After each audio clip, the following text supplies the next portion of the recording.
माझं नाव नम्रता आहे. माझं लग्न अशा कुटुंबात झालं जिथे फक्त माझा नवरा आणि माझे सासरे राहत होते. हे नातं माझ्या माहेरी आलं तेव्हा माझ्या आईवडिलांना खूप आनंद झाला. कारण आजकाल कोणाला नाही आवडत की आपल्या मुलीचं कमी सदस्य असलेल्या कुटुंबात लग्न व्हावं. पण एक खंत होती, ती म्हणजे माझं लग्न खेड्यात झालं. मी शहरात वाढलेली शिकलेली मुलगी.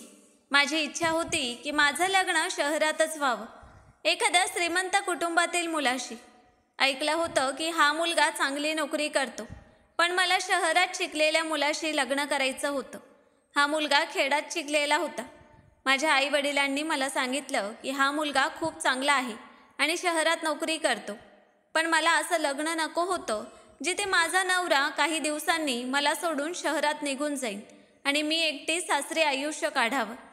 माझ्या आईवडिलांनी मला समजावलं की हा मुलगा शहरात नोकरी करतो खरा, पण तो कायमस्वरूपी खेड्यातच राहतो. तो आपल्या गाडीने सकाळी शहरात नोकरीला जातो आणि रात्री घरी परत येतो. याचा अर्थ जर माझं लग्न त्याच्याशी झालं तर मला माझ्या माहेरी जायचं असेल तेव्हा मी त्याच्यासोबत सहज जाऊ शकते आणि रात्री परत सासरी येऊ शकते. मला माझ्या माहेरपासून फार दूर राहावं लागणार नव्हतं. हा मुलगा दिसायला खूप देखणा होता, शिकलेला होता आणि कुटुंबात फक्त 2च सदस्य होते, तो आणि माझे सासरे. ऐकलं होतं की खेड्यात त्यांचं मोठं घर आहे आणि फक्त सासरे राहतात जे आंधळे आहेत, त्यांना दिसत नाही. हा मुलगा आपल्या मर्जीने लग्न करत होता, कारण त्याला आपल्या वडिलांची सेवा करणारी सून हवी होती. हा मुलगा एकुलता एक होता. त्याची आई अनेक वर्षांपूर्वी वारली होती. घरी फक्त बाप लेक राहत होते. ऐकलं होतं की त्यांनी बरीच वर्ष एक कायमस्वरूपी नोकरानी ठेवली होती, पण ती 6 महिन्यांपूर्वी नोकरी सोडून गेली. तेव्हापासून त्यांच्या घरी कामाची अडचण निर्माण झाली होती. किती दिवस ते नोकराणीच्या आधारावर जगणार?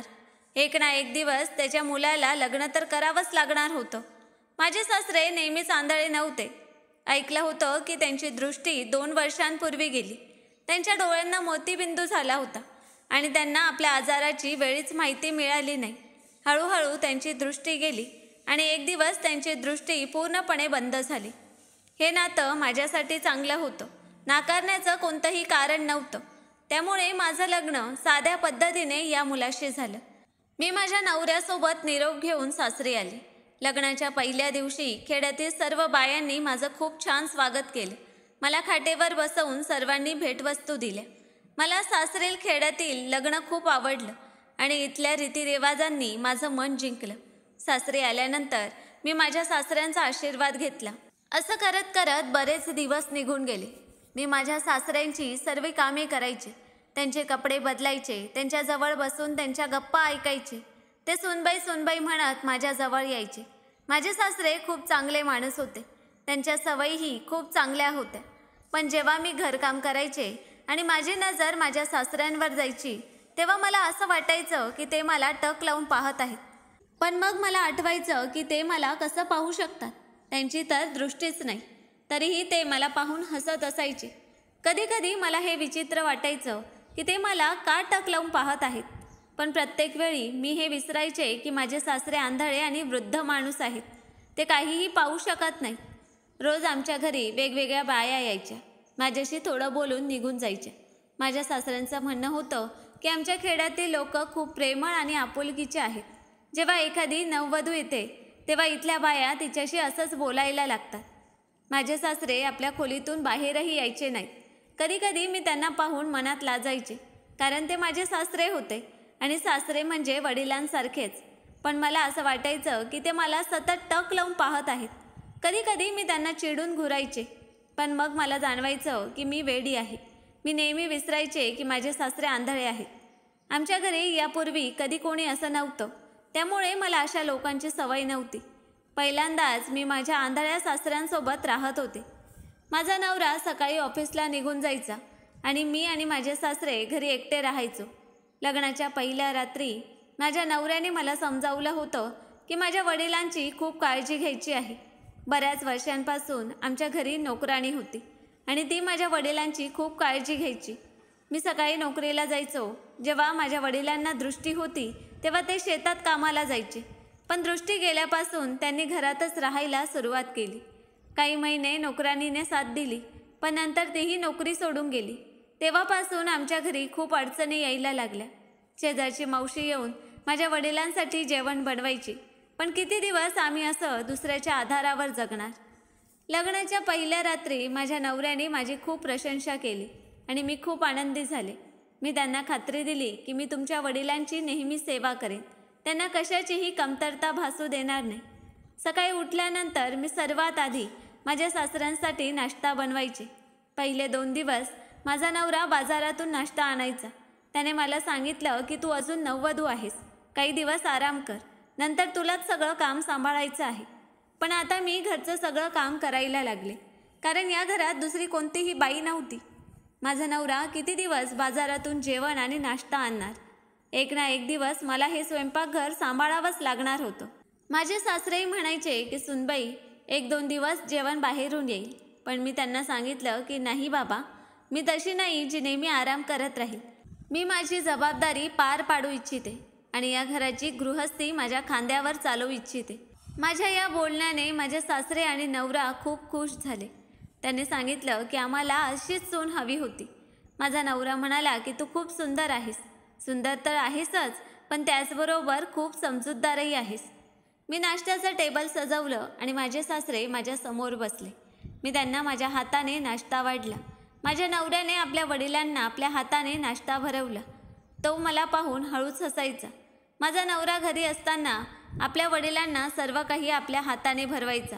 त्याने मला सांगितलं की आता पुढच्या वेळेपासून माझ्या वडिलांची ही जबाबदारी तू घे.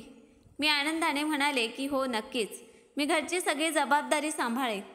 मला असं वाटायचं की माझे सासरे मला टक लावून पाहत आहेत.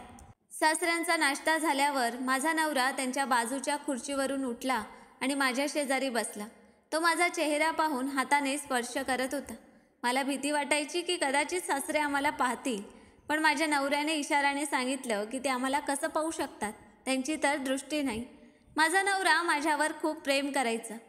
माझा नवरा गेल्यावर मी घरकाम करताना गळ्यात दुपट्टा घालायचे नाही. मला वाटायचं की घरी कोणीच नाही, फक्त सासरे आहेत आणि त्यांना तर दिसत नाही.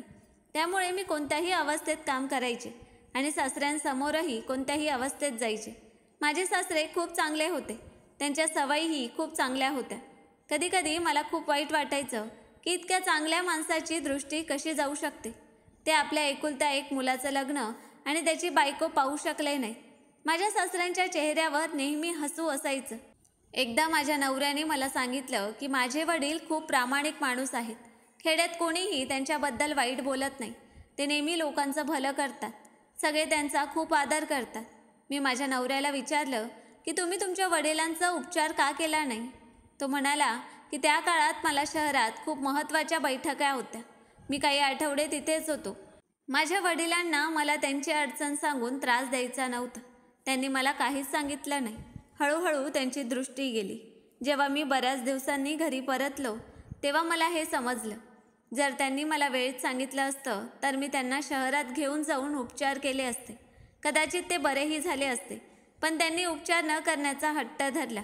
मी नंतरही त्यांना खूप सांगितलं की मी तुम्हाला डॉक्टरकडे घेऊन जाईन, तुमची दृष्टी परत येऊ शकते, पण ते नेहमी नकार द्यायचे. ते म्हणायचे की बेटा, माझं वय झालं आहे, मी माझ्या आयुष्यात बरंच काही पाहिलं आहे.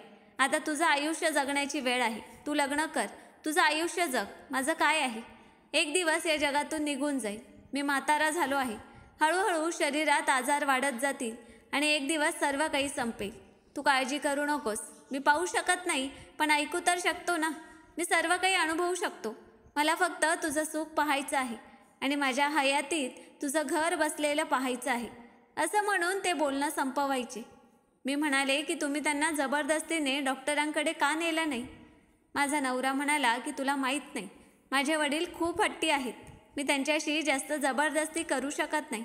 कदाचित ते आपल्या आयुष्यात असेच सुखी आहेत.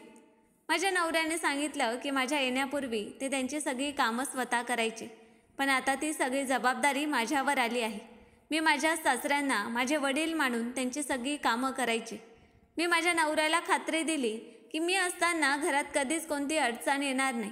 मी माझ्या सासऱ्यांचे जुने फोटो पाहिले, ज्यात त्यांना दृष्टी होती आणि माझ्या सासू जिवंत होत्या.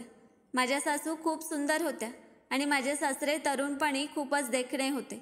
खरं तर माझ्या सासू माझ्या सासऱ्यांपेक्षा दुप्पट कमी वयाच्या होत्या. माझे सासरे खूप वयाने मोठे होते, तरीही ते खूपच देखणे आणि आकर्षक होते. आता जर त्यांची दृष्टी असती आणि ते नीट तयार होऊन बाहेर पडले असते तर कोणीही त्यांना म्हातारे म्हणाले नसते. कदाचित त्यांच्या आजारामुळे त्यांच्या चेहऱ्यावर वय जास्त दिसायला लागलं होतं. एकदा माझे सासरे म्हणाले की पहा सुनबाई, माझ्या नशिबात काय लिहिलं आहे की मी माझ्या घरच्या सुनेला माझ्या डोळ्यांनी पाहू शकत नाही आणि तिला पाहून आशीर्वादही देऊ शकत नाही. मी म्हणाले की बाबा, काही हरकत नाही, तुम्ही मला असेच आशीर्वाद देऊ शकता. लग्नानंतरचे काही दिवस असेच निघून गेले, पण माझे भान तेव्हा हरपले जेव्हा माझ्या नवऱ्याला काही दिवस शहरात राहावं लागलं. मी त्यांना सांगितलं की मला या काही दिवसांसाठी माहेरी सोडा, पण माझा नवरा म्हणाला की मी तुला असं माहेरी सोडू शकत नाही. इथे माझे वडील आहेत, त्यांची सेवा कोण करणार? माझा नवरा गेला आणि मला सांगून गेला की माझ्या वडिलांची खूप काळजी घ्यायची आहे. त्यांना तुझ्या हाताने जेवण भरवायचं आणि त्यांचे कपडेही तुलाच बदलायचे. जेवणाची गोष्ट ठीक होती, पण कपडे बदलायची गोष्ट ऐकून माझं डोकं फिरायला लागलं. मी माझ्या नवऱ्याला सांगितलं की मला कपडे बदलण्याची गोष्ट ठीक वाटत नाही, मी त्यांचे कपडे कसे बदलू शकते? तो म्हणाला की तुला माहीत आहे की वडिलांना त्यांच्या डोळ्यांनी दिसत नाही. समजा तुझ्या माहेरी तुझ्या वडिलांचं असं झालं असतं आणि त्यांची काळजी घ्यायला कोणीच नसतं, फक्त तू असतीस, तर तू तुझ्या वडिलांचे कपडे बदलले नसतेस का? मी म्हणाले की तुम्ही असं का बोलत आहात? देव करो माझ्या वडिलांचं असं होऊ नये.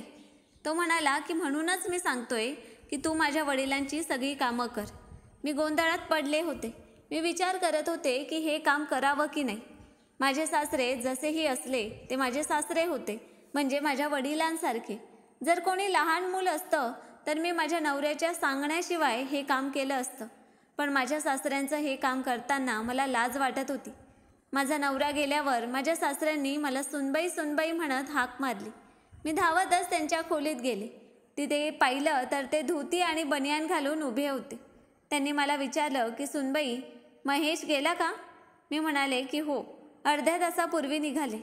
ते म्हणाले की चालेल, ठीक आहे, पण मला माझा शर्ट दे, मला नाही सापडत आहे. बेडवर सगळीकडे हात मारून पाहिलं, पण शर्ट आहे की नाही हे समजत नाहीये. त्यांचा शर्ट बेडच्या काठावर लटकत होता. मी तो त्यांच्या हातात दिला. त्यांनी कसा बसा शर्ट घातला, पण बटणं उलट सुलट लावत होते. नाईलाजाने मला पुढे जावं लागलं.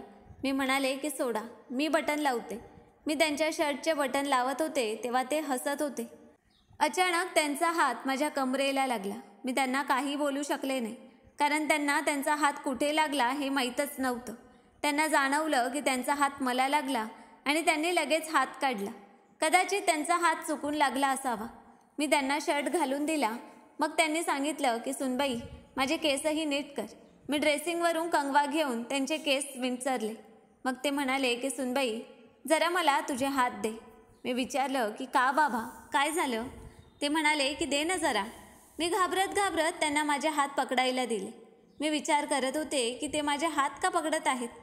त्यांनी माझे दोन्ही हात आपल्या हातात घेतले आणि म्हणाले की मी तुझा खूप खूप आभारी आहे. तू आमचं घर खूप छान सांभाळलं आहेस. तुझ्या जागी दुसरी कोणी बाई असती तर कदाचित ती तुझ्यासारखी गृहस्थी सांभाळू शकली नसती. त्यांनी माझे हात घट्ट पकडले होते. मी माझे हात सोडवण्याचा प्रयत्न करत होते, पण ते म्हणाले की सुनबाई, थांब जरा, इतक्या लवकर जायची काय गरज आहे? मी तुझा आभार मानू इच्छितो. मी तुला पाहू शकत नाही, पण अनुभवू तर शकतो. म्हणून तुझा हात पकडला की सून कशी असते ते समजतं. देवाने मला मुलगी दिली नाही. जर माझी मुलगी असती तर कदाचित ती तुझ्यासारखी माझी सेवा केली असती. तुला माहीत आहे का, जेव्हा शारदाचा मृत्यू झाला तेव्हा मला खूप दुःख झालं. ती माझी जीवनसाथी होती. माझी खूप काळजी घ्यायची. ती आमच्या घरची एकमेव बाई होती. ती मला आणि माझ्या मुलाला सोडून गेली. त्यानंतर सगळी जबाबदारी माझ्या मुलावर पडली आणि लग्नानंतर तुझ्यावरही माझा सगळा भार पडला. ते मोठ्या खेदाने हे बोलत होते. मी म्हणाले की तुम्ही कोणावरही भार नाही आणि माझ्यावर तर अजिबात नाही. मी तुमची मुलगीच आहे. मला तुमची मुलगीच समजा. माझं बोलणं ऐकून ते हसले आणि म्हणाले की तू खूप चांगली आहेस आणि माझी खूप काळजी घेतेस. पण तरीही त्यांनी माझा हात घट्ट पकडला होता. मी म्हणाले की बाबा, माझा हात सोडा, मला स्वयंपाकघरात जाऊन जेवण बनवायचं आहे. त्यांनी माझा हात सोडला आणि मी लगेच स्वयंपाकघरात गेले. जसजसा वेळ निघत गेला माझ्या सासऱ्यांच्या वागणुकीत काहीतरी विचित्रपणा यायला लागला. माझा नवरा जवळपास 1-2 महिन्यांसाठी गेला होता. त्याने सांगितलं होतं की ऑफिसमध्ये कामाचा हंगाम असतो, तेव्हा त्याला रात्रंदिवस मेहनत करावी लागते आणि तिथेच राहावं लागतं. इकडे माझे सासरे माझ्याशी खूपच मोकळेपणाने वागायला लागले. आता ते मला हाक मारून म्हणायचे की मला शर्ट घाल. कधी म्हणायचे की शर्टाची बटणं मला नीट लावता येत नाहीत. कधी म्हणायचे की माझ्या डोक्याला मालिश कर. कधी म्हणायचे माझे पाय दाब. कधी माझ्याकडून डोक्याला तेल लावून घ्यायचे. ही छोटी मोठी कामं ते स्वतःही करू शकत होते. लग्नापूर्वी मला वाटलं होतं की माझ्या सासरी फक्त माझा नवरा आणि सासरे आहेत, म्हणजे मला घरात काहीच काम करावं लागणार नाही. पण माझ्या सासऱ्यांमुळे मी चक्रावून गेले होते. सारा दिवस मला कामातच जायचं. मला आराम करायला वेळच मिळायचा नाही, कारण माझ्या सासऱ्यांची खूप कामं असायची. ते नाना निमित्ताने मला हाक मारून आपली कामं करून घ्यायचे. एकदा मी आराम करायला माझ्या खोलीत गेले, तेवढ्यात माझ्या सासऱ्यांच्या ओरडण्याचा आवाज आला. ते सुनबाई सुनबाई म्हणत ओरडत होते. मी धावतच त्यांच्या खोलीत गेले. मी पाहिलं तर ते मोबाईल हातात धरून खूप हसत होते. मी विचारलं की बाबा सांगा, काय काम आहे? ते खूप जोरजोरात हसत म्हणाले की ये सुनबाई, माझ्या जवळ बस आणि पहा मोबाईलवर किती छान जोक्स येत आहेत. मी कधी कधी त्यांना मोबाईलवर जोक्स लावून द्यायचे आणि ते ऐकून खूप हसायचे. मी म्हणाले की तुम्ही ऐकत राहा, मी माझ्या खोलीत आराम करायला जाते. ते म्हणाले की सुनबाई, आराम तर होतच राहील, इथे माझ्या बेडवर झोप आणि जोक्सही ऐक. त्यांचं हे बोलणं ऐकून मी थक्क झाले. ते मला त्यांच्या बेडवर झोपायला सांगत होते. मी त्यांच्या बेडवर बसले आणि म्हणाले की मी सारा दिवस घरकाम करते आणि आता 10-15 मिनटं आराम करून मला स्वयंपाकघरात जाऊन जेवण बनवायचं आहे. मी सगळं काय काय करू? सगळं काम सोडून तुमच्यासोबत जोक्स ऐकू? मी हे कठोर शब्दात सांगितलं, जेणेकरून त्यांना माझ्यावरील जबाबदाऱ्या समजाव्यात. ते माझं बोलणं ऐकून हसत म्हणाले की माझ्याजवळ बस आणि जोक्स ऐक, म्हणजे तुझी तब्येतही ठीक राहील आणि तू सक्रिय राहशील. कामाचं काय, काम तर आयुष्यभर चालूच असतात. मी त्यांच्या बेडवर बसले आणि म्हणाले की ठीक आहे, सांगा तुम्हाला भूक लागली तर तुम्ही काय खाल? ते हसत म्हणाले की तू माझ्याजवळ बस, माझ्यासाठी हेच खूप आहे. मी लगेच उठले आणि म्हणाले की खबरदार, आता तुम्ही मला हाक मारून मूर्ख बनवण्याचा प्रयत्न केलात तर. ते अजूनही हसत होते. मी लगेच माझ्या खोलीत गेले आणि झोपले. काम करताना मी खूप थकायचे, त्यामुळे माझा स्वभाव चिडचिडा होऊ लागला होता. मी माहेरी इतकं कधीच काम केलं नव्हतं, पण इथे कामाची मर्यादा पार झाली होती. माझे सासरे फक्त घरचं जेवण खायचे, बाहेरून कधीच नाही. माझा नवरा म्हणायचा की तू नेहमी माझ्या वडिलांना घरचं ताजं जेवणच खाऊ घालायचं, बाहेरचं जेवण खाऊ देऊ नकोस, नाहीतर त्यांचं पोट बिघडेल. थोडा वेळ आराम केल्यानंतर मी स्वयंपाकघरात गेले. जेवण बनवून झाल्यावर मी पाहिलं की घर गलिच्छ आहे. मग मी साफसफाई केली आणि विचार केला की संध्याकाळ झाली आहे, सासऱ्यांच्या खोलीचीही साफसफाई करून टाकते. त्यावेळी खूप उकाडा होता, त्यामुळे मी दुपट्टा घातला होता. मी तसंही घरी दुपट्टा घालायचे नाही. माझे सासरे त्यांच्या खोलीत खुर्चीवर बसले होते. मी त्यांच्या खोलीत झाडू लावत होते. ते खूप शांत बसले होते आणि मी माझ्या कामात व्यस्त होते. पण पुढच्या क्षणी मी वळाले तेव्हा मी थक्क झाले. माझे सासरे माझ्या मागे उभे होते. मी घाबरले आणि म्हणाले की तुम्हाला काही लागतंय का? ते म्हणाले की नाही सुनबाई, मला काही लागत नाही. मी फक्त जाणवत होतो की खोलीत तूच आहेस की कोणी दुसरं आहे. मी म्हणाले की तुम्ही काय बोलत आहात? या घरात तुम्हा आणि माझ्याशिवाय कोण आहे? ते म्हणाले की चालेल, काही हरकत नाही. असं म्हणून ते आपल्या बेडवर बसले. त्यांच्या डोळ्यांकडे पाहून मला खूप भीती वाटत होती. त्यांचे डोळे पाहून असं वाटत होतं की त्यांची नजर माझ्यावरच आहे. मला लाजही वाटत होती, कारण मी दुपट्टा घातला नव्हता. मी माझ्या सासऱ्यांसाठी माझ्या हाताने जेवण बनवायचे. रात्रीच्या वेळी मी त्यांना जेवण खाऊ घालायला त्यांच्या खोलीत गेले आणि त्यांना माझ्या हाताने जेवण भरवत होते. मला जाणवायचं की माझे सासरे माझ्या हाताने जेवण खाताना खूप आनंदी होत होते. ते काही ना काही कारणाने माझा हात घट्ट पकडायचे आणि माझी स्तुती करत राहायचे. ते म्हणायचे की तुझ्या हातचं जेवण खूपच चविष्ट आहे, मला वाटतं तू तितकीच सुंदर असशील. हळूहळू मला माझ्या सासऱ्यांचं वागणं खूपच विचित्र वाटायला लागलं. मला त्यांच्यापासून आता अस्वस्थता जाणवायला लागली, कारण ते काही ना काही निमित्ताने माझ्या शरीरावर हात लावायचे आणि मला स्पर्श करण्याचा प्रयत्न करायचे. मी समजून घ्यायचा प्रयत्न करत होती की ते नेमकं काय करू इच्छितात. मी माझ्या सासऱ्यांमुळे खूप त्रस्त होऊ लागले होते. माझ्या नवऱ्याला जर त्यांच्या या वागणुकीबद्दल सांगितलं तर कसं सांगायचं? मला खात्री होती की ते पाहू शकत नाहीत, त्यामुळे माझ्या नवऱ्याला माझ्या कोणत्याही गोष्टीवर विश्वास बसणार नाही. मी याच विचारात होते आणि रात्री 8 वाजेपर्यंत माझ्या खोलीत झोपले. माझ्या खोलीचं दार नेहमी उघडच राहायचं. मी खूप गाढ झोपेत होते, पण अचानक घाबरून माझी झोप उघडली. मला जाणवलं की कोणीतरी माझ्या पायांना गुदगुदी करत आहे. मी माझ्या पायांकडे पाहिलं तेव्हा माझ्या पायाखालची जमीनच सरकली. हे कोणी दुसरे नव्हते तर माझे सासरेच होते. मी घाईने माझ्या गळ्यात दुपट्टा टाकला आणि सासऱ्यांना म्हणाले की सांगा, तुम्हाला काही काम आहे का? माझ्या सासऱ्यांनी लगेच माझा हात पकडला आणि म्हणाले की मी आंधळा नाही, मी सगळं पाहू शकतो. हे ऐकून मी आणखीनच थक्क झाले. ते नेमकं काय बोलत आहेत? पण त्यांच्या चेहऱ्यावरची धूर्त हास्य पाहून मला भीती वाटायला लागली आणि मी खूपच अस्वस्थ झाले. मी म्हणाले की तुम्ही हे सगळं काय बोलत आहात? माझे सासरे म्हणाले की हो, मी सगळं खरं खरं बोलतोय. त्यांनी मला अचानक घट्ट पकडलं. मी स्वतःला सोडवण्याचा खूप प्रयत्न करत होते, पण ते माझं काहीच ऐकत नव्हते. मी ओरडण्याचाही प्रयत्न करत होते, पण त्यांनी माझ्या तोंडावर हात ठेवला आणि मग ती भयंकर गोष्ट घडली जी माझ्यासोबत कधीच घडायला नको होती. मला माझ्या सासऱ्यांकडून अशी अपेक्षा नव्हती. त्यांनी खोटं बोललं होतं की ते आंधळे आहेत आणि या गोष्टीचा गैरफायदा घेऊन त्यांनी माझी अब्रू लुटली. मी त्यांना म्हणाले की तुम्ही माझ्यासोबत चांगलं केलं नाही. मी तुमची सगळी सत्यता माझ्या नवऱ्यासमोर उघड करेन. ते म्हणाले की कशी उघड करशील? माझा मुलगा तुझ्या बोलण्यावर कधीच विश्वास ठेवणार नाही, कारण त्याला माहीत आहे की मी आंधळा आहे. तो तुझ्या कोणत्याही गोष्टीवर विश्वास ठेवणार नाही. उलट जर तू त्याच्या वडिलांवर असा आरोप लावलास तर तो तुलाच या घरातून हाकलून देईल. त्यांचं हे बोलणं ऐकून मी खूपच घाबरले. ते खरंच बरोबर बोलत होते. माझा नवरा कधीच माझ्या बोलण्यावर विश्वास ठेवणार नाही. पण माझ्या सासऱ्यांनी माझ्यासोबत जे केलं होतं ते माझ्यासाठी खूप धोकादायक ठरलं होतं. मी पूर्णपणे हतबल झाले होते आणि जमिनीवर बसून रडायला लागले. माझे सासरे म्हणाले की माझी नजर तुझ्यावर पहिल्या दिवसापासून होती, कारण तू खूप सुंदर आहेस. मी त्यांना विचारलं की तुम्ही माझ्यासोबत हे सगळं का केलं? त्यांनी सांगितलं की मी खूप मेहनत मजुरी करून माझ्या मुलाला वाढवलं, पण जेव्हापासून तो शहरात गेला तेव्हापासून त्याने माझ्याकडे लक्ष देणं बंद केलं.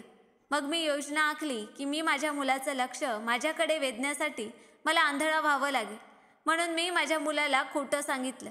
या खोट्याचा परिणाम असा झाला की माझ्या मुलाचं सगळं लक्ष माझ्यावर केंद्रित झालं.